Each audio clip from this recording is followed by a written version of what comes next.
कहानी जब शुरू होती है तब हम देखते हैं कि ज़ॉम्बी वायरस फैलने के कारण पूरा आतंक मचा हुआ था। करीब करीब 200 करोड़ लोग पूरी दुनिया में मारे गए थे, लेकिन इंसानों ने ज़ॉम्बी के अगेंस्ट वार जीत ली थी। जितने भी बचे हुए ज़ॉम्बी थे उन्हें मारने के बजाय एक आइलैंड पे रख दिया था। लेकिन ज़ॉम्बी को लॉकअप करके नहीं रखा था, बल्कि ये एक फैसिलिटी थी जहाँ पर अमीर लोग आकर उनका शिकार करते थे, उनकी हंटिंग करते थे, वो भी सिर्फ टाइम पास के लिए। अब हम लुइस और मेलेनी नामक एक कपल को देखते हैं। मेलेनी को ज़ॉम्बी वार के कारण काफी सदमा लगा था, वो काफी डरती थी और उसकी जिंदगी भी काफी खराब हो गई थी। डॉक्टर ने उसे सलाह दी थी कि तुम्हारा जो डर है उसका सामना करने के लिए तुम्हें इस आइलैंड पे जाना होगा। इसलिए लुइस, जो मेलेनी का पार्टनर था, वो उसे आइलैंड पर लेकर आता है। आइलैंड पे एक पोर्ट होता है जो कि टूरिस्ट लोग आते हैं। वहीं पे मेलेनी कुछ रेफ्यूजीज को देखती है जो काफी करीब थे और आइलैंड के रस के कारण उनकी जिंदगी कट रही थी। ये रेफ्यूजीज भी आइलैंड की तरफ बढ़ रहे थे, जो शायद इन्हें वहाँ नौकरी दी जा रही थी। अब ये लोग आइलैंड की तरफ पहुंचते हैं। आइलैंड काफी सुंदर और लग्जरियस था। वहाँ पे इनको एक प्राइवेट विला भी दिया जाता है। शाम को एक पार्टी ऑर्गेनाइज की जाती है जिसमें इस रिजॉर्ट की ऑनर हिलरी आती है। सबको इंश्योर कराती है कि यहाँ की सिक्योरिटी काफी अच्छी है और यहाँ आने वाले सारे लोग ज़ॉम्बीज पर अपनी भड़ास निकाल सकते हैं। यही दिखाने के लिए वो एक ज़ॉम्बी को भी लेकर आती है। वो ज़ॉम्बी काफी गुस्सा थी, मानो कि वो वेलरी को दबोच लेगी, लेकिन ऐसा नहीं होता। इनके ग्रुप में एक सैडी नाम की लड़की थी और एली और जैक नाम के दो गेमर व हैकर थे। आर्चर नाम का एक आदमी जो था, जो काफी शांत रहता था। और आखिर में लुइस और मेलेनी एक कपल थे। अब हम पार्टी में देखते हैं कि सैडी बार बार घड़ी देख रही थी और मौका देख के वो पार्टी में भागकर सीधा कंट्रोल रूम में जाती है। कंट्रोल रूम में वो जाकर एक कंप्यूटर खोलती है और अपने हाथ पर लिखे पासवर्ड को एक्सेस करती है और कुछ फाइल्स डाउनलोड करके वहां से निकल जाती है। अब कंट्रोल रूम से बाहर निकलते हुए आर्चर उसे देख लेता है। अब अगले दिन हम सुबह देखते हैं कि कंप्यूटर की एक एक करके सारी फाइल करप्ट होने लगती हैं। इनकी सिक्योरिटी में इश्यू आने लगे हैं और ज़ॉम्बीज की जो सिक्योरिटी होती है वो अनलॉक होने लगती है। आइलैंड की ऑनर वेली इस बात को छुपा कर रखती है। अगले दिन प्लान के अनुसार सब लोग ज़ॉम्बी हंट के लिए निकलते हैं। नवीन नामक एक आदमी इनका गाइड था। यहाँ हम देखते हैं कि एरिया में ज़ॉम्बीज खुले में घूम रहे होते हैं। ये लोग सब सेफ जोन में पहुंच जाते हैं और सामने सिर्फ ज़ॉम्बीज होते हैं और इनको सिर्फ शूट करना होता है, वो भी मजे के लिए। ज़ॉम्बीज काफी दूर होने के बावजूद मेलेनी शूट नहीं कर पा रही थी, वो काफी डरी हुई थी। दूसरी तरफ आर्चर एक निशानची की तरह ज़ॉम्बीज को बड़े आराम से ही मार रहा था। उसकी स्किल्स देखकर वहाँ सभी सरप्राइज हो जाते हैं। तो वो बताता है कि वो ज़ॉम्बीज के अगेंस्ट वार में शामिल हुआ था। अब उसकी लाइफ में कोई गोल नहीं है, इसलिए वो ज़ॉम्बीज को मारने यहाँ आता है। अब इनका ये प्रोग्राम होने के बाद ये लोग वहाँ से आगे बढ़ते हैं। वैकेशन पे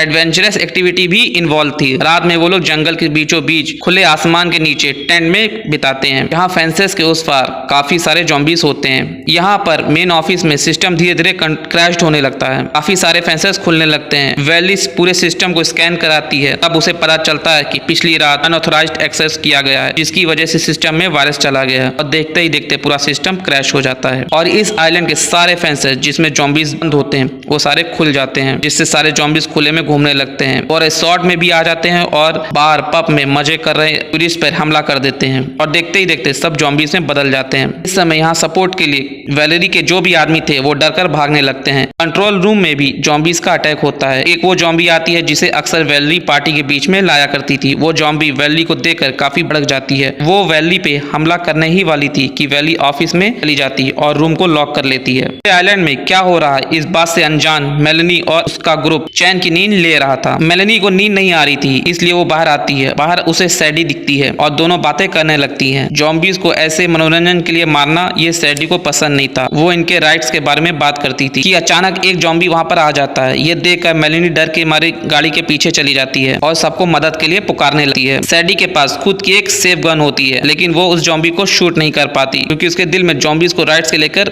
बातें थी और ज़ॉम्बी काफी नजदीक आ जाता है। तभी आर्चर आके उस ज़ॉम्बी को मार देता है। बाकी के सारे लोग बाहर आते हैं। नवीन जो इनका गाइड होता है वो भी बाहर आता है और वो काफी शॉक होता है और वो उस जीप की हेडलाइट को ऑन करता है और सामने ज़ॉम्बीज का पूरा झुंड होता है जो इनके पास आ रहे होते हैं। लुइस, आर्चर और नवीन के पास गन होती है तो वो उन ज़ॉम्बीज को मारने लगते हैं। वो ट्रक के ऊपर चढ़ जाते हैं ताकि कोई भी ज़ॉम्बीज इन तक ना पहुंचे और देखते ही देखते ज़ॉम्बीज इनको चारों तरफ से घेर लेते हैं। इसी बीच दो लड़के जो गेमर थे उनमें से एक लड़के को जॉम्बी काट लेता है और वो मर जाता है। ये लोग सुबह तक ट्रक के ऊपर ही बैठे होते हैं। सब कुछ शांत है। ये देखने के बाद नवीन नीचे उतरता है और कंट्रोल रूम में कॉल करता है और कोई कॉल नहीं उठाता है। ये देखकर वो समझ जाता है कि पूरे आइलैंड पे अटैक हुआ है। अब आर्चर जॉम्बीज के अगेंस्ट वॉर में लड़ा था, उसे प्रोटोकॉल पता था, इसलिए वो नवीन से पूछता है कि हमारे पास कितना समय है। तो वो बताता है कि हमारे पास सिर्फ 4 घंटे बचे हैं और उसके बाद पूरे आइलैंड पे फायर मतलब बमबारी होने लगेगी ताकि सारे जॉम्बीज मारे जा सके। अगर हम लोग डॉक्स तक पहुंच जाएं तो बोट के जरिए हम शहर तक पहुंच सकते हैं। ये प्लान बनाकर डॉक्स की ओर निकल पड़ते हैं। जंगल में जाते वक्त कुछ हलचल होती है। आर्चर इशारा करता है कि आगे मत बढ़ो और सभी लोग चुपचाप खड़े हो जाते हैं। तभी अचानक से जैक के ऊपर हमला होता है। वो जॉम्बी उसे काटने ही वाला था कि आर्चर उसे शूट कर देता है और धीरे धीरे ये लोग आगे बढ़ने लगते हैं। सामने एक जीप और आसपास फेंसेस दिखाई देते हैं, लेकिन उस जीप के अंदर एक जॉम्बी था जो सब पर हमला करने लगता है। आर्चर उसे मार देता है। आगे चलने के बाद वापस उन्हें जॉम्बीज की हलचल दिखाई देने लगती है और अचानक से नवीन के ऊपर हमला हो जाता है। जॉम्बीज ने उसे काट लिया था। ये लोग जॉम्बी को मार देते हैं, लेकिन सब लोगों को बुरा लगने लगता है कि नवीन को कैसे मारे, वो उन लोग के साथ था। तभी लुइस बिना समझे सोचे नवीन को मार देता है। ये देखकर सब लोग शॉक हो जाते हैं कि लुइस कितना इमोशनलेस है। ये लोग ये नहीं समझ रहे थे कि ये वक्त ऐसा था जहां इमोशन या भावुक होकर काम नहीं चलता। लेकिन यहाँ पे सैडी के पास कई बार मौका था, लेकिन वो नहीं मारती। इस बात से परेशान होकर आर्चर उससे कहता है कि अगर तुम्हें साथ आना है तो जॉम्बीज को मारना होगा, और उससे पूछता है कि कल रात तुम कंट्रोल रूम में क्यों गई थी, तभी से ये इशू चल रहा है, बताओ तुमने वहाँ क्या किया। और तब ये रिवील होता है कि सैंडी जैसे ह्यूमन राइट्स होते हैं वैसे ही जॉम्बी राइट्स का भी एक ग्रुप था, वो उसके लिए काम करती थी, कंट्रोल रूम में जाके एविडेंस कलेक्ट करने के लिए, ताकि वो इस जगह को ब्रेक कर सके। जैक जो एक हैकर था वो समझ जाता है कि पेन ड्राइव के जरिए सिस्टम में वायरस डाला गया है, जिससे सिस्टम क्रैश हो गया है और सब कंट्रोल से बाहर हो गया है और इतने सारे लोग मारे गए। सब लोग सैडी को भला बुरा कहने लगते हैं और वो शर्मिंदा हो जाती है और वो लोग आगे बढ़ जाते हैं और आगे एक बिल्डिंग में जाकर वो लोग छुप जाते हैं, जहां आर्चर, मेलेनी और लुइस एक साइड में छुपे होते हैं तो दूसरी तरफ सैडी और जैक। तभी जैक और सैडी बिल्डिंग के पीछे जाते हैं जहां जॉम्बी उन पर अटैक करता है।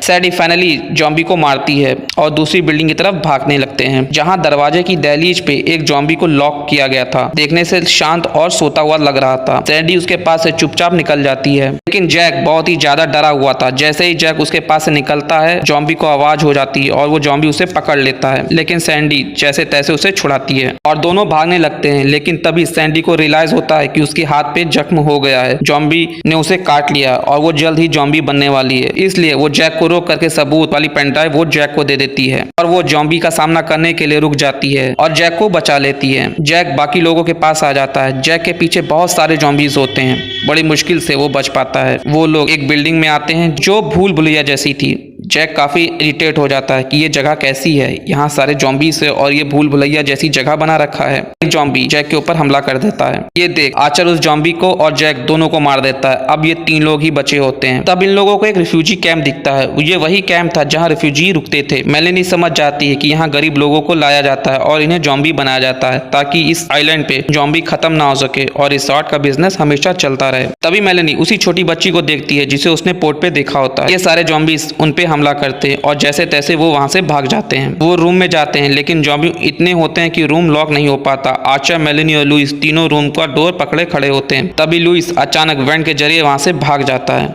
ये देखकर मेलेनी काफी शॉक हो जाती है कि उसका फियांसे उसे छोड़कर भाग गया। अब आर्चर, मेलेनी ही बचे होते हैं जो डोर पकड़े होते हैं। अब आर्चर कहता है तुम चली जाओ, मैं डोर को पकड़े रहता हूँ, लेकिन मेलेनी तैयार नहीं होती। काफी समझाने पे मेलेनी वहां से वेंट के जरिए जाती है और आर्चर डोर खोल के जॉम्बी को सामने से मारता हुआ चला जाता है। ये देख मेलेनी काफी दुखी हो जाती है कि शायद आर्चर भी मर गया है। उस जगह से निकलने के बाद वो मेन लॉन में आ जाती है जो रिसोर्ट का मेन एरिया था। वहाँ उसकी मुलाकात वापस लुइस से होती है। वो उससे काफी गुस्सा थी, उसे काफी भला बुरा कहती है। तभी लुइस बताता है कि उसे उसकी सजा मिल गई है, उसे जॉम्बी ने काट लिया है, अब जल्द ही वो जॉम्बी बनने वाला है। अब मेलेनी उसे मारने ही वाली थी, लेकिन उसे मार नहीं पाती। अपनी गन उसके हाथ में देकर चली जाती है। वो कंट्रोल रूम में जाती है जहां उसकी मुलाकात वेल्ली से होती है। वो उसे काफी खरी खोटी सुनाती है कि तुम कैसे गरीब लोगों को काम का लालच देकर यहाँ लाकर जॉम्बी बनाती हो ताकि तुम्हारा बिजनेस चलता रहे। तभी जॉम्बीज यहाँ हमला करते हैं। वो वेल्ली को घेर लेते हैं और उसको मार देते हैं। मेलेनी मौका देकर वहां से भाग जाती है और कुछ ही समय बाद वो खुले मैदान में पहुंच जाती है। सामने उसे खाई दिखाई दे रही थी।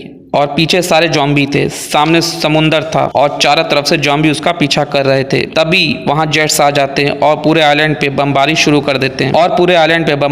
कर देते हैं मेलेनी के पीछे जितने जॉम्बीज होते हैं उन पर फायरिंग शुरू हो जाती है और वो मरने लगते हैं और फाइनली मेलेनी भी समुद्र में कूद जाती है और पूरे आइलैंड को तबाह किया जाता है और रेस्क्यू टीम आकर मेलेनी को बचा लेती है। कुछ दिनों बाद हम देखते हैं कि मेलेनी सारी फाइल्स और आइलैंड की सारी जानकारी मीडिया को देती है, जिससे इस कंपनी का सच बाहर आता है और इस कंपनी को बंद कर दिया जाता है। दूसरी तरफ हम आर्चर को देखते हैं जो मेलेनी का इंटरव्यू देख रहा होता है। वो ठीक था, आइलैंड से बचकर निकलने में कामयाब हो गया था। मेलेनी टीवी पर कहती है कि कैसे इंसान खुद को बचाते बचाते इंसानियत को ही भूल गया और आने वाला वॉर और भी खतरनाक होगा। यही न्यूज एंकर बता रही होती है कि तभी हम देखते हैं कि समुद्र से बहुत सारे जॉम्बीज बाहर निकलते हैं, यानी कि जॉम्बी और इंसान का वार दोबारा शुरू हो जाता है और इसी के साथ मूवी का एंड हो जाता है।